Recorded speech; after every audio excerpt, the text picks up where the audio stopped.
30 సంవత్సరాలుగా ఒక ZPTC election, ఒక ఎంపీటీసీ ఎలక్షన్ కూడా ఏకగ్రీవమైన సందర్భాలు ఎక్కడైనా ఉన్నాయా? ఐ థింక్ అక్కడ ఒక్కటే, అంటే అక్కడ ప్రజాస్వామ్యం లేక ఓటు వేయడానికి బయటికి రావడానికి భయపడి కనీసం నామినేషన్ వేయడానికి కూడా భయపడే సందర్భం నుంచి ఈరోజు ప్రజాస్వామ్యాన్ని నిజంగా చెప్పాలంటే స్మెల్ చేశారు. ఈరోజు పులివెందుల ప్రజలు ప్రజాస్వామ్యం ఇలా ఉంటుందా అని దాన్ని ఈరోజు ఆస్వాదించడం జరిగింది. ఈరోజు మా గవర్నమెంట్ మంచి ప్రభుత్వము అని ఒకటి చెప్పడానికి స్టేట్ మొత్తం మా వెనకాతలు ఉంది అనే సంగతి ఒక ఎత్తు అయితే, పులివెందుల ప్రజలు కూడా ఈరోజు స్వాగతించారు అన్నదైతే చాలా క్లియర్ కట్ మనకి ఈరోజు కనిపిస్తూ ఉంది. దానిలో భాగంగానే ఈరోజు పులివెందుల జెడ్పీటీసీ, అదేవిధంగా ఒంటిమిట్ట జెడ్పీటీసీ కూడా తెలుగుదేశం పార్టీ కైవసం చేసుకోవటం, దట్టు పులివెందుల్లో దగ్గర 600 పైన ఓట్ల మెజారిటీ, 6,000 పైన ఓట్ల మెజారిటీ, 683 మాత్రమే వైఎస్ఆర్సీపీకి రావటం, 6,000 ఓట్ల పైన మెజారిటీతో ఈరోజు తెలుగుదేశం పార్టీ జెడ్పీటీసీ కైవసం చేసుకోవటం నిజంగా పులివెందుల ప్రజలు ప్రజాస్వామ్యాన్ని ఆహ్వానించారు అన్నది ఒకటి. నెక్స్ట్, ఈరోజు కూటమి ప్రభుత్వాన్ని పులివెందుల ప్రజలు యాక్సెప్ట్ చేశారు. కూటమి ప్రభుత్వంలో వాళ్ళకి మంచి జరుగుతుంది, న్యాయం జరుగుతుంది అని నమ్మారు కాబట్టే ఈరోజు ఇంత భారీ మెజార్టీ ఇచ్చారు. కనీసం డిపాజిట్ కూడా రాలే వైఎస్ఆర్సీపీకి. సో ఇటువంటి సందర్భంలో మేమేదో పెద్ద పెద్ద ప్రగల్భాలు పలకం, కానీ మేము చెప్పేది ఒకటే, ప్రజాస్వామ్యాన్ని నమ్ముకున్న వాళ్ళు, అంబేద్కర్ రాజ్యాంగాన్ని నమ్ముకున్న వాళ్ళు ఎవరు పాడైన పరిస్థితులు లేవు. అంతే తప్పించి అంబేద్కర్ రాజ్యాంగం అవసరం లేదు, రాజారెడ్డి రాజ్యాంగం ప్రకారం మేము పనిచేస్తాం అనుకుంటే లాస్ట్ 5 సంవత్సరాల్లో జగన్మోహన్ రెడ్డి 151 సీట్ల నుంచి 11 సీట్లకు పడిపోయినప్పుడు అదంతా కూడా అర్థమైంది. కాబట్టి నేను చాలా క్లియర్గా చెప్తున్నామండి, చాలా రకరకాల మా మీద అబాండాలు వేయడానికి ట్రై చేశారు. ఏంటది పోలింగ్ బూతులు మార్చేశారని చెప్పి ఒక ప్రోపగండా పెట్టారు. తర్వాత మేము కూర్చొని చెప్పాం, పోలింగ్ బూతులు మార్చడం అనేది ఎలక్షన్ కమిషన్ చేతిలో ఉంటుంది తప్పించి ఎవరి చేతిలో ఉండదు. ఆ విషయం కూడా క్లారిటీ ఇచ్చుకున్నాం. ఆఖరికి పోలీసులు పెట్టి మమ్మల్ని ఇలా చేశారు అలా చేశారని చెప్పి మాట్లాడారు. అంటే పోలీసులని అన్నది దాన్ని ఏమంటారంటే వాడుకోవటం అన్నది, అంటే వాళ్ళ తాలూకా సొంత పనుల గురించి వాడుకోవటం అన్నది లాస్ట్ 5 సంవత్సరాల్లో చేశారు. కానీ మేము ఇప్పుడు అలా చేయట్లే. ప్రతి పోలీస్కి కూడా అతని పవర్ ఏంటో తెలుసు.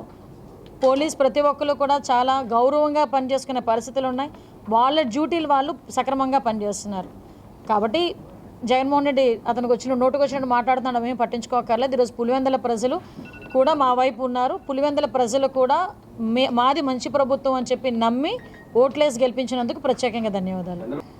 సంస్కారం ఉన్నవాడి గురించి మాట్లాడితే మంచిగా ఉంటుందండి. సంస్కారం లేని వాళ్ళు రాజకీయాల్లోకి వచ్చి ఇలాంటి పదాలు ఉపయోగిస్తూ ఉంటే కనీసం నెక్స్ట్ జనరేషన్స్ కూడా రాజకీయాల్లోకి రావాలి అనుకున్నా కూడా పెద్దవాళ్ళు ఎవరు ప్రోత్సహించే పరిస్థితులు కనిపించట్లే. నిన్న మొన్నటి వరకు పేర్ని నాని ఇదే పదాలు ఉపయోగించాడు ఒక మీటింగ్లో. ఉపయోగిస్తే నేనేమనుకున్నానంటే జగన్మోహన్ రెడ్డి పిలిచి తిడతాడేమో, జగన్మోహన్ రెడ్డి ఇలాంటివి సహించడేమో, తిడతాడేమో, తప్పు అతను మామూలుగా అనేసాడేమో, తప్పు కదా అని అంటాడేమో అని అనుకున్నా. నాకు బుర్ర తక్కువై. కానీ పరిస్థితి ఇప్పుడు ఎలా ఉందంటే ఇతను కూడా అదే మాట మాట్లాడతాడు.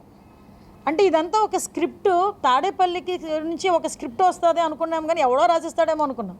కానీ ఇప్పుడు స్క్రిప్ట్లు ఏమవుతున్నాయంటే జగన్మోహన్ రెడ్డి స్వయంగా రాసిస్తున్నాడా ఈరోజు. అంటే ఒక పేర్ని నాని లాంటి వ్యక్తి మాట్లాడితే ఇది తప్పు అని చెప్పాల్సింది పోయి అతను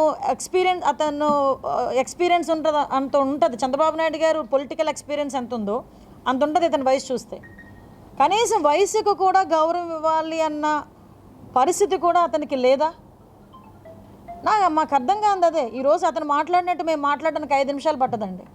మాకు మాటలు లేక కాదు, మాట్లాడడం చేత కాదు. మాకు సంస్కారం ఉంది. ఒక సీఎం చేసిన వ్యక్తి గురించి మాట్లాడాలంటే మేము కూడా కొంచెం పరిధులు ఉంటాయి.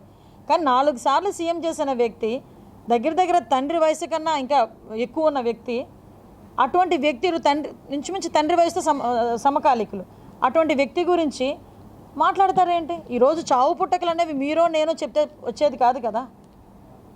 అలా అనుకుని ఇప్పుడు వాళ్ళ ఫాదర్ తాలూకా డెత్ గురించి కూడా మాట్లాడే పరిస్థితి వస్తే దయచేసి అదే అర్థం చేసుకోవాలి. నోటికి వచ్చినట్టు ఎలా పడితే అలాగా చంద్రబాబు నాయుడు గారు నెక్స్ట్ ఎలక్షన్స్కి ఉంటారు.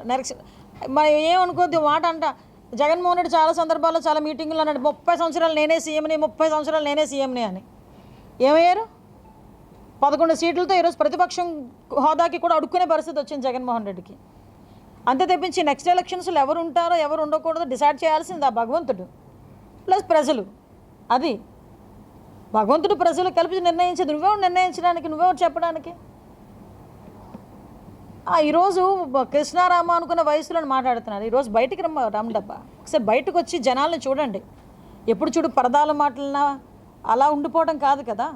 ఈరోజు బయటకు వచ్చి 24 గంటల్లో సుమారుగా 18 గంటలు అల్లు పెరగకుండా ఈ రాష్ట్రం గురించి కష్టపడతా ఉంటే అటువంటి వ్యక్తిని చూసి చాలామంది మేము నేర్చుకుంటున్నామని ప్రపంచ దేశాల్లో ఉన్న రాజకీయ నాయకులందరూ మాట్లాడుతూ ఉంటే నీ పక్కన ఉండి కనీసం దాన్ని అంటే నేర్చుకోవడం పక్కన పెట్టి నేర్చుకోకపోవడం పక్కన పెడితే అతని గురించి ఇంత నిజంగా మాట్లాడుతున్నావే జగన్మోహన్ రెడ్డి, ఇంకా బుద్ధి రాలేదా? నేను ఎందుకు ఈ మాట మాట్లాడుతున్నానంటే నువ్వు అధికారంలో ఉన్నప్పుడు ఏది టచ్ చేయకూడదు అదే టచ్ చేసావు. చంద్రబాబు నాయుడు గారిని టచ్ చేయకూడదు, ఆ రోజు టచ్ చేసావు, 11 వేట్లకు దిగిపోయావు. మళ్ళీ ఈరోజు ప్రతిపక్షంలో ఉండి అదే తప్పు చేస్తున్నావు. అదే చంద్రబాబు నాయుడు గారి గురించి వయసుకు కూడా గౌరవం ఇవ్వకుండా నోటికి వచ్చినట్టు మాట్లాడుతున్నావు. ఒక్కసారి ఇంకా నీ పరిస్థితి అంటే ఇంకా ప్రజలు నిర్ణయించాలి. మేము ఒకటే కోరుకుంటున్నామండి, ఇలాంటి వాళ్ళు మాట్లాడి పట్టించుకొని మేము రియాక్ట్ అవ్వాల్సిన అవసరం కూడా లేదు. మళ్ళీ చెప్తున్నా, సంస్కారం లేనివాడు గురించి మాట్లాడాల్సిన అవసరం మాకు లేదు. ఈరోజు అతను ఫ్రస్ట్రేషన్తో మాట్లాడుతున్నాడన్న సంగతి అర్థమవుతుంది. పులివెందల్లో ఎప్పుడైతే ఓటమి ముందే స్మెల్ చేసి దానికి ఈరోజు డైవర్షన్ పాలిటిక్స్ తీసుకురావడానికి ఈ రకంగా మాట్లాడి రెచ్చగొట్టే ప్రయత్నాలు చేస్తున్నారు. ఈరోజు పులివెందుల ప్రజలు కానీ కడప జిల్లాకి నీళ్ళు ఇచ్చిన ఘనత చంద్రబాబు నాయుడు గారిదండి. ఈరోజు పులివెందులకి నీళ్ళు ఇచ్చిన ఘనత చంద్రబాబు నాయుడు గారిదండి. అటువంటిది అవన్నీ కూడా గుర్తుపెట్టుకొని ఈరోజు పులివెందుల ప్రజలు పట్టం కట్టారు, తెలుగుదేశం పార్టీకి పట్టం కట్టారు. దాన్ని ఈరోజు స్వాగతించాల్సిందే. పులివెందుల ప్రజలందరికీ కూడా, పులివెందుల ఒంటిమిట్ట ప్రజలందరికీ కూడా ధన్యవాదాలు తెలియజేసుకుంటాను. మీకు విషయం తెలుసా, జగన్మోహన్ రెడ్డి గారు ఎన్ని రోజులు నెలలో ఉంటారో తెలుసా? ఆంధ్రప్రదేశ్లో బెంగళూరులో 26 రోజులు ఉంటే 4 రోజులు ఆంధ్రప్రదేశ్కి వస్తాడు ఆయన. ఆ 4 రోజులు ఏం చేస్తాడు? గాంజా బ్యాచ్ ఎక్కడుంది, బెట్టింగ్ బ్యాచ్ ఎక్కడుంది, ఎవరు ఎలాగ చంపేయాలి, ఎవరిని ఎలా చచ్చిపోయారు, వాళ్ళ దగ్గరికి వెళ్ళి పరామర్శలు చేసుకుని వస్తాడు. అసలు ఈ రాజకీయం ఏం జరుగుతుంది, రాష్ట్రంలో ఏం జరుగుతుంది అన్నది ఎప్పుడైనా ఒక అవగాహనకు వచ్చాడు ఆయన? అవగాహన లేకుండా మైక్ దొరికింది కదా అని నోటుకొచ్చినట్టు మాట్లాడడం మొదలు పెడితే ఇలాంటి చర్చలు కనుక సాగిస్తే డైవర్షన్ అవుతుందన్న ఉద్దేశం తప్పించి అంతకుమించి ఇందులో ఎటువంటి వాస్తవాలు లేవు. నేనేమంటానంటే ఫుల్ ఫ్లెజ్డ్గా ఉండి ఇక్కడ మాట్లాడు, ఒక సైద్ధాంతికంగా ఎలా ఉంటే చూడు, ఏదైనా ఒక విలువలతో కూడిన ఒక విమర్శలు చేయి, మేము కూడా స్వీకరిస్తాం, మేము కూడా రెక్టిఫై చేసుకుంటాం.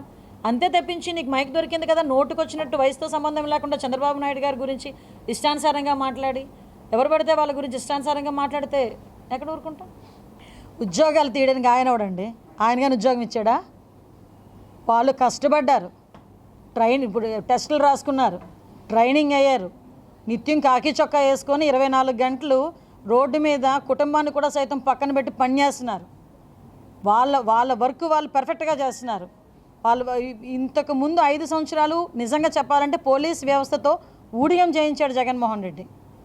అతను ఒక్కడు బయటికి వెళ్ళాలంటే 2000 మంది పోలీసులు, పరదాలు కట్టడానికి పోలీసు, మమ్మల్ని హౌస్ అరెస్టులు చేయడానికి పోలీసు, ఆయన ఇంట్లో సెట్టింగ్ వేయడానికి పోలీసు, ఆయన ఇంట్లో నుంచి బయటకు వస్తే పోలీసు, ఆయన ఇంట్లోకి వెళ్తే పోలీసు, ఆఖరికి సెక్రటేరియట్కి వెళ్ళాలన్నా కూడా పోలీసులు దారి పొడుగునా లేకపోతే సెక్రటేరియట్కి కూడా వెళ్ళలేకపోయేవాడు. కానీ ఈరోజు పోలీసు అలా లేరండి. వాళ్ళ డ్యూటీ వాళ్ళు పెర్ఫెక్ట్గా అనకూడదు కానీ గర్వంగా చేస్తున్నారు. కాబట్టి మా డిఎస్పీ డైరెక్ట్గా అన్నాడు, ఇది కాకి చొక్కా అని, కాకి డ్రెస్ అని. అది పోలీసుడు పవరు. మీరెవరు తీయడానికి ఉద్యోగాలు? ఈరోజు గవర్నమెంట్ ఉద్యోగస్తులకి ఎన్డీఏ కూటమి తరపున మా ప్రజాప్రతినిధులందరూ మీ పని మీరు చేసుకోండి అంటున్నాం. మేము బియాండ్ దట్ లైన్ మీరు ఎలా మాకు ఫేవర్ చేసేయండి, అలా ఫేవర్ చేసేయండి, మీరు పత్రాలు మార్చేయండి, అవినీతి చేసేయండి, అవకతవకలు చేసేయండి అని అదృష్టం కొద్దీ ఎన్డీఏ కూటమిలో ఏ ఎమ్మెల్యే ఏ మంత్రి కూడా అలా మాట్లాడరు. అందువల్ల మీకు ఒకసారి అర్థం కానిది ఏంటంటే ఎన్డీఏ కూటమిలో పనిచేసిన ప్రతి ఉద్యోగస్తుడు కూడా ఈరోజు వరకు జైలుకి వెళ్ళాలి. అదొక ఎగ్జాంపుల్ చాలదా? అదే జగన్మోహన్ రెడ్డి హయాంలో పనిచేసిన, అప్పుడు రాజశేఖర రెడ్డి గారి హయాంలో పనిచేసిన అధికారులు జైలుకి వెళ్ళిన దాఖలాలే కదా కనిపిస్తున్నాయి. ఈ రోజుకి చంద్రబాబు నాయుడు గారు ఇన్ని సంవత్సరాలు ముఖ్యమంత్రి చేశారు. చంద్రబాబు నాయుడు గారు ముఖ్యమంత్రి చేసిన టైంలో ఏ అధికారి అయినా ఈరోజు వరకు జైలుకి వెళ్ళారా? ఒకసారి అదొక్కటే మీకు బెస్ట్ ఎగ్జాంపుల్ అధికారులందరికీ కూడా. కాబట్టి మీరు మీ పని మీరు చేసుకునేటప్పుడు మీరు సేఫ్ జోన్లో ఉంటారు. ఎవరు అటువంటి భయాలకి లోను కావాల్సిన అవసరం లేదు.